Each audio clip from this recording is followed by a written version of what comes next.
Then this one, this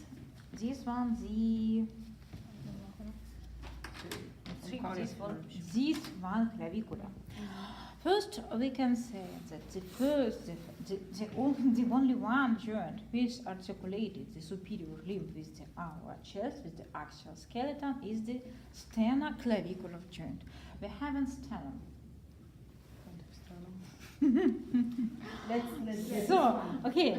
Let's sit there. Can we use this one? Yes. We will use this. Like you can just insert into the pot. You can just like use it like this, and it's supposed to go here. Sorry. Here you can see. Okay, sternoclavicular joint. Sternoclavicular joint. Yes, this one. You see two bones joining together. Sternum and clavicular. On sternum we have the articular surface. Is the clavicular notch on the clavicular sternal end. Sorry, in this joint,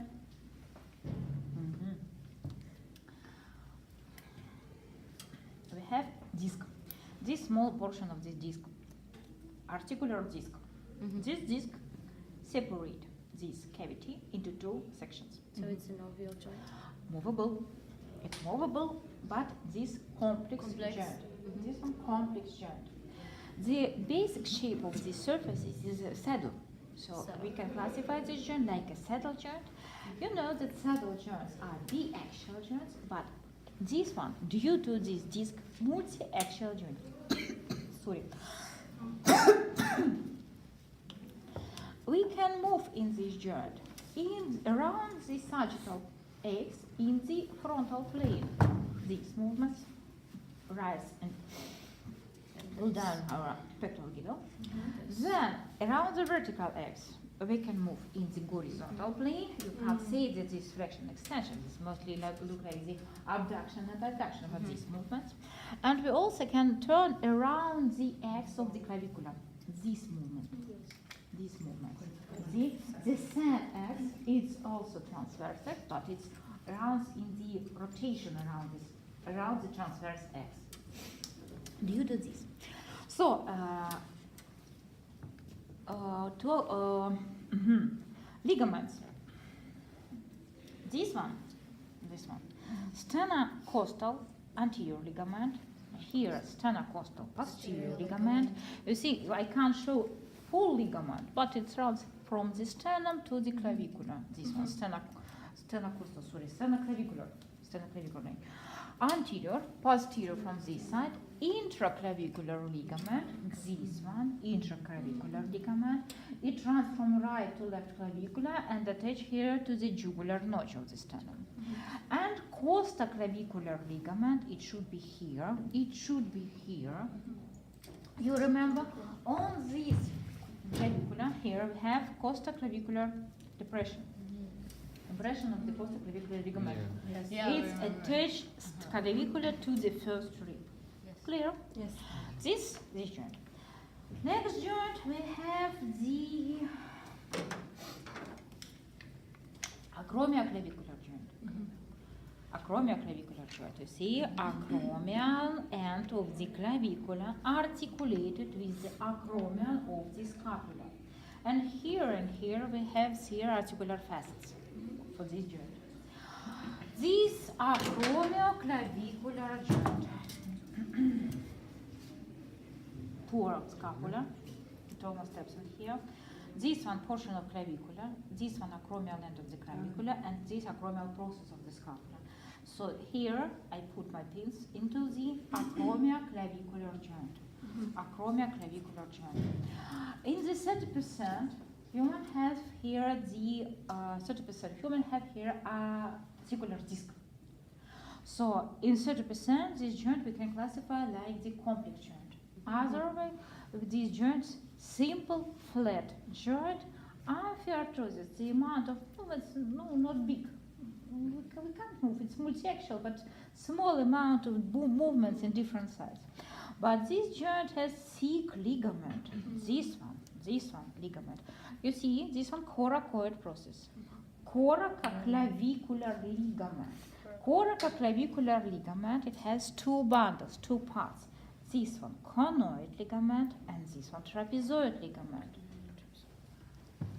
Something well known for you. Conoid tubercle and trapezoid line. Conoid tubercle plays for the attachment to the conoid ligament. Trapezoid line is placed for the attachment to the trapezoid ligament. You see, coracoclavicular ligament. Here it is, below the clavicular, between clavicular and coracoid process. This one.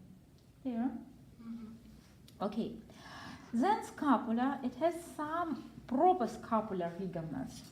Here I can't show, but suprascapular notch, here we should have bundle of the fibers, which we call superior transverse scapular ligament. You see, this one syndesmosis. These ligaments protect vessels which runs here in this notch from the compression of the muscles, with the muscles. This one, between the spine and the neck, above the neck, we have inferior transverse scapular ligament. It's like this one. The continuation of this bundle of the vessels and nerves comes here, and the similar function for this ligament. Syndesmosis. Also, we have syndesmosis here, this ligament, you see. A lot of fibers, like the membrane, but this ligament we call coracoacromial ligament. It runs from between coracoid process and acromial process. Coracoacromial. Coracoacromial ligament. Coracoacromial ligament. It fills this place. Coracoacromial ligament. Proper scapular ligaments. We finish with the pectoral little. Next, we have the shoulder joint. You see, this one shoulder joint. Shoulder joint, it's the articulation between the humerus and scapula. We can call this joint glenohumeral joint. Glenoid cavity articulated and the head of the humerus. Glenohumeral joint. Bone, scapula, humerus. Articular surfaces. Here clear, but I should add something. You see this one, articular fossa, on this one, glenoid, it's surrounded by this limb. You see, it's surrounded by the glenoid labrum. It's triangular cartilage which attached to the scapular, to the margins of the glenoid cavity and increase this surface. It's increased congruence of these articular surfaces. This one, you see, glenoid labrum. Here I can see it and can show this one, glenoid labrum. Glenoid labrum. This one will be separated, and you can see this cartilage which surrounded increased size of the. It's also like increase the depth. Yes, it's increased the square and the depth of this glenoid cavity. Then pay attention, the capsule attached here to the column of the scapula and to the anatomical neck of the humerus, to the neck of the scapula and to the neck of the humerus. You see this margin of the articular surface and capsule attached. It's a little bit far from it, not far from it, but from on the distance. Then we should say that shoulder joint, glenohumeral joint, is the joint with the biggest amount and size of movements. You see the shape of this joint, ball and socket, simple joint, multi-axial. Movements, abduction to the horizontal level, only adduction, flexion, extension, supination, pronation, external and internal rotation, but abduction to the horizontal level. What happened?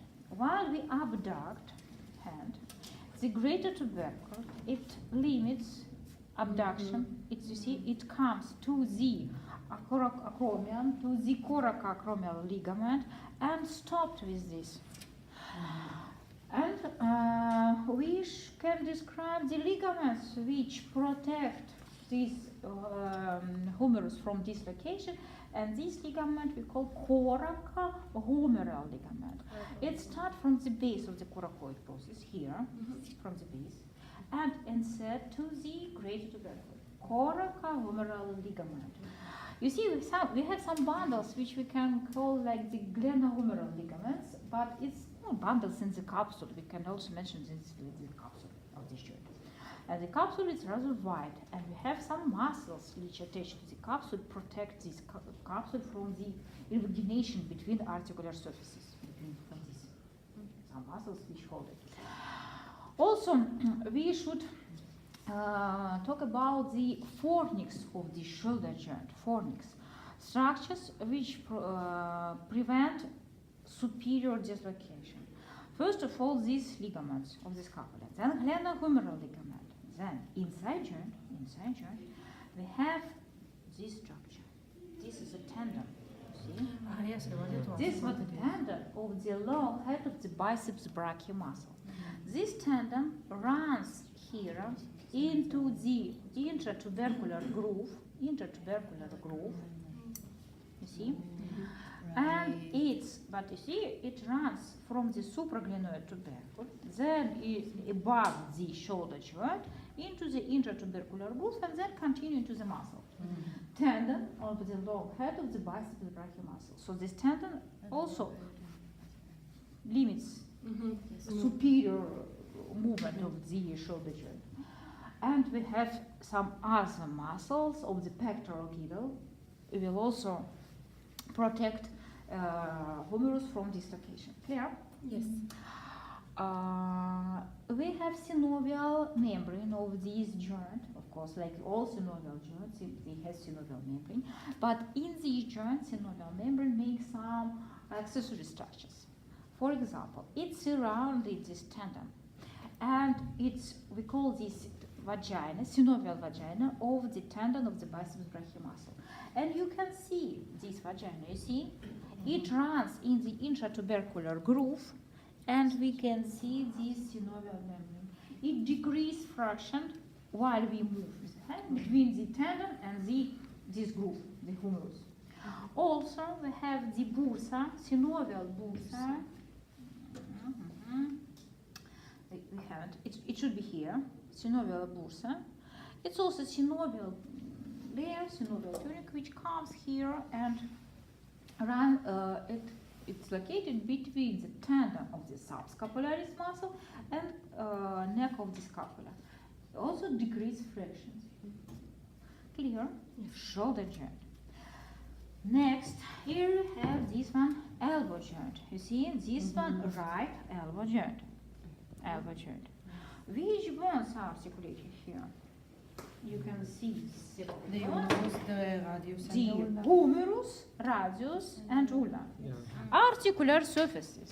What is The trochlea. trochlea? Yeah. This one. Capitulum. Capitulum of the humerus.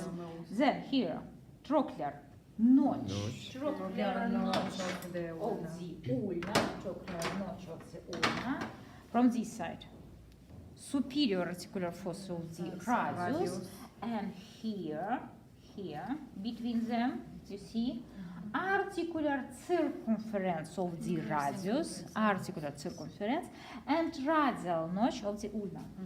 Radial notch from here, and articular circumference on the head. Clear? So this joint, you see, it's compound joint. We can divide this compound elbow joint into three simple: humero-ulnar, humero-radial, and proximal-radial ulnar. Clear?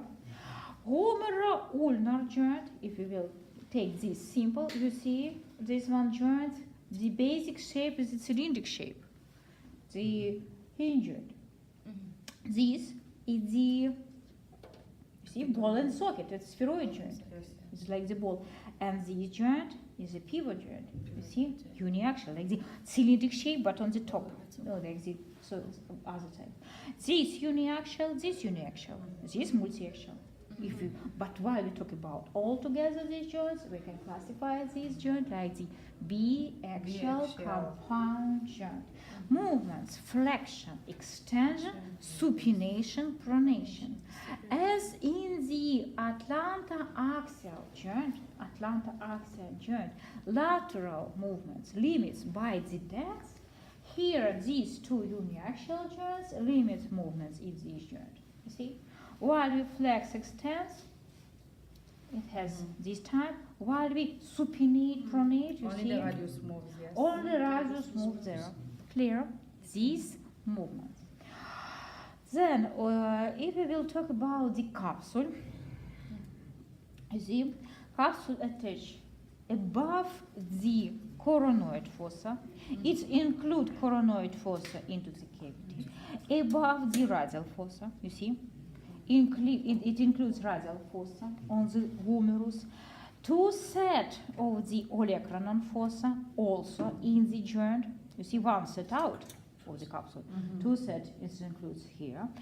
It's miss epicondyles out of the capsule, but on the radius it's attached to the neck of the radius, and on the sides of the articular surfaces on the ulna. Ligaments. Collateral radial, collateral ulna, this one.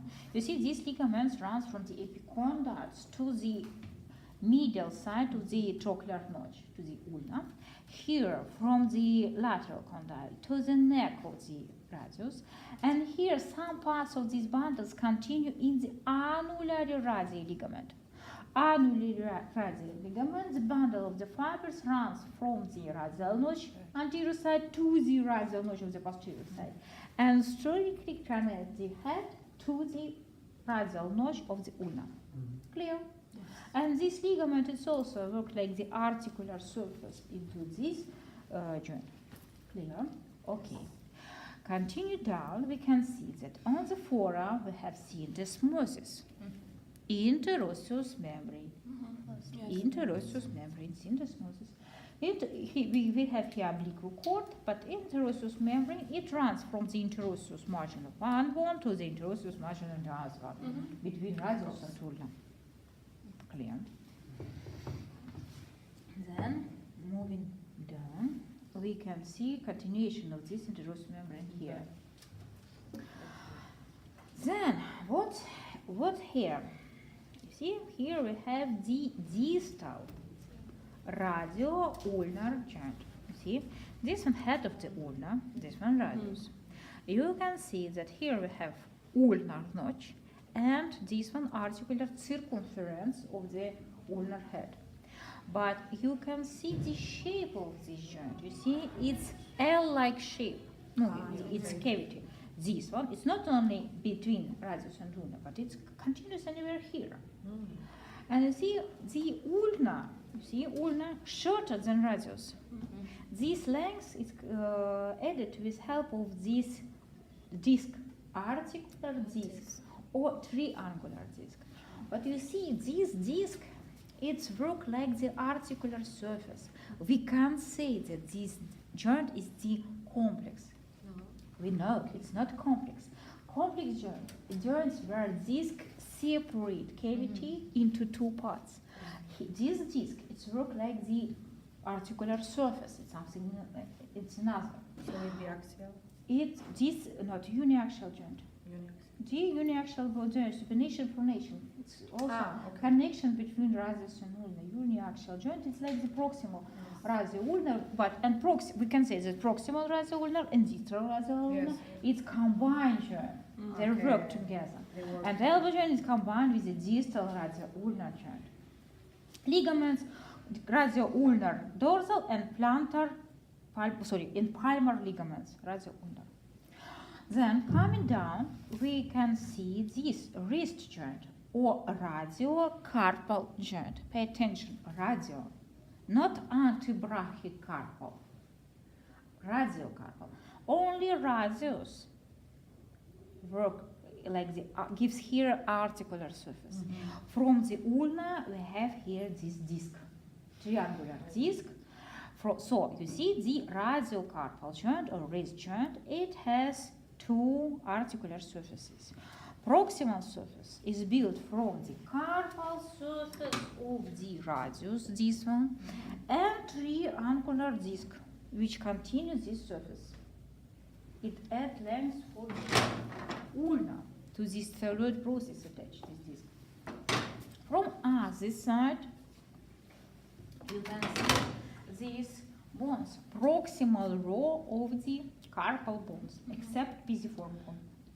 Scaphoid, lunate, and triquetral bone, you see, they strictly attach together, and this builds this proximal row, builds this convex part of this wrist joint. And you see this shape, ellipsoid joint, ellipsoid compound joint, more than two bones articulated here. Ellipsoid joint, movement, flexion, extension, abduction, abduction, biaxial joint. So this joint, these movements limited by the ligaments. Radiocarpal dorsal ligament, it's cut in here, it should be here. Radiocarpal palmar ligament, these bundles, it runs from the radius to the proximal and some parts of the distal row of the carpal bones. Collateral ulnar ligament is here, and collateral radial ligament here. Collateral ligaments and palmar and dorsal radiocarpal ligaments. Clear? Next, talk about why we will talk about the joints of the hand.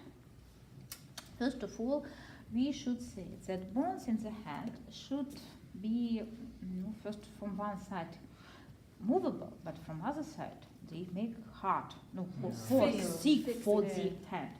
So they have a lot of flat joints, almost unmovable, will make this hardness for hand.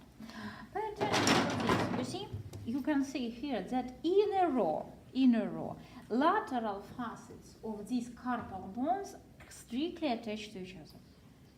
In the proximal row, and similar situation in the distal row. And also these joints will have the flat joints between the bases of the metacarpal joints. Look here. These lateral facets here, lateral facets here, between these bones. Lateral facets here, and here. These intercarpal joints, and here we will have intermetacarpal joints. Clear? They attach with the ligaments. Metacarpal ligaments, dorsal, plantar, and interosseous, between bones. You see, inside the cavity we have interosseous ligament. The similar here. Intermetacarpal, dorsal,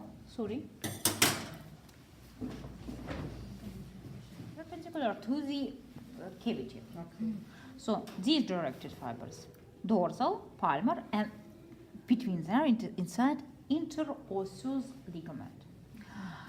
And then it's like the vertical axis, but horizontal planes we have some joints. You see these, for example, between proximal and distal row, intercarpal joint, or we call this joint mid-carpal joint. Mid-carpal joint. It runs between the proximal and distal row of the carpal bones. Mid-carpal joint. You see, this joint again. This joint is the movable joint. It's compound joint.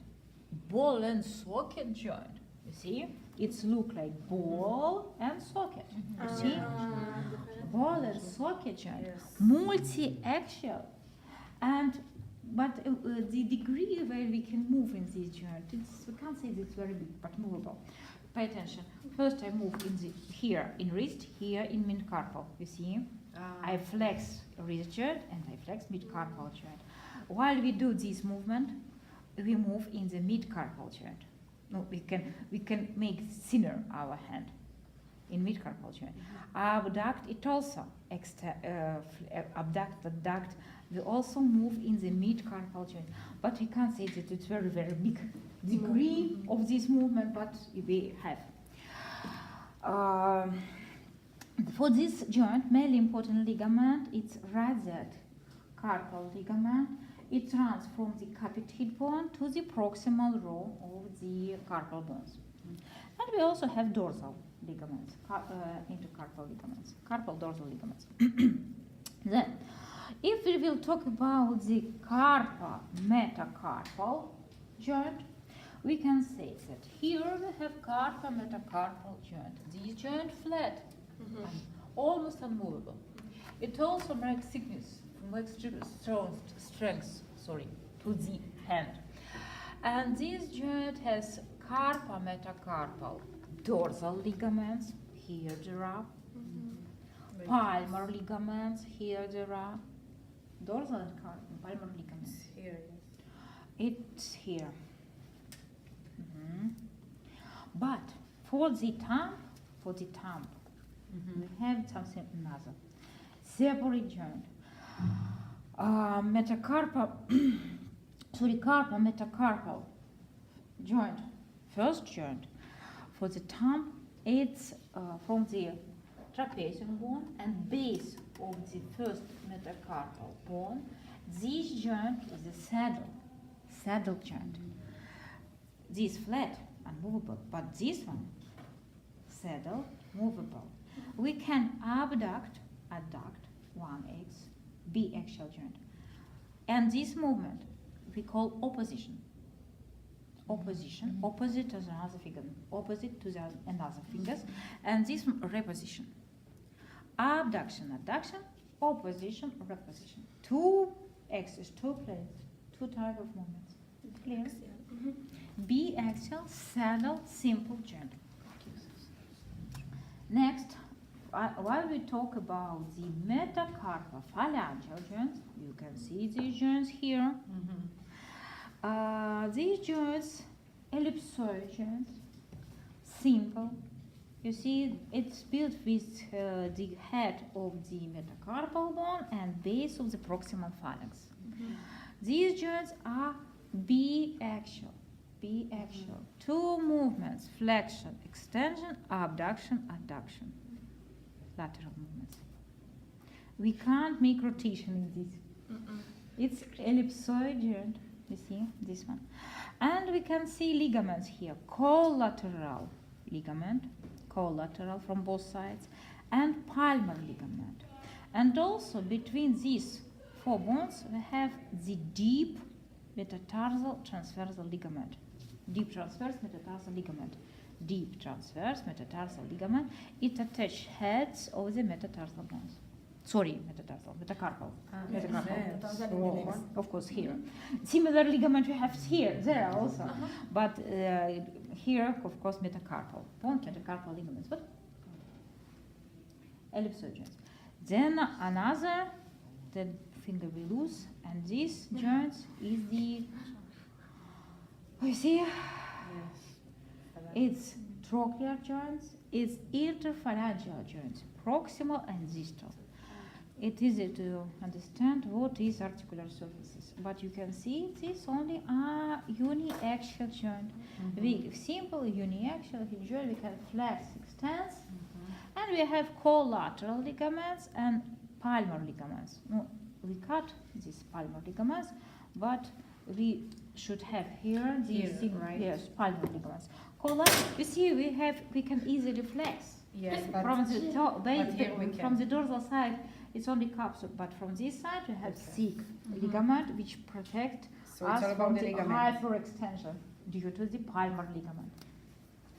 And here you see metacarpal phalangeal joints. They also have palmar ligaments and collateral ligaments. And we can easier flex, but extend. It's a little bit more complicated. We can train ourselves. We can I thought There about are the stretch- that stretch our ligaments, but we should work It's like to do spagat. this. Like spagat. Yes. This one, no. That's all. Clear?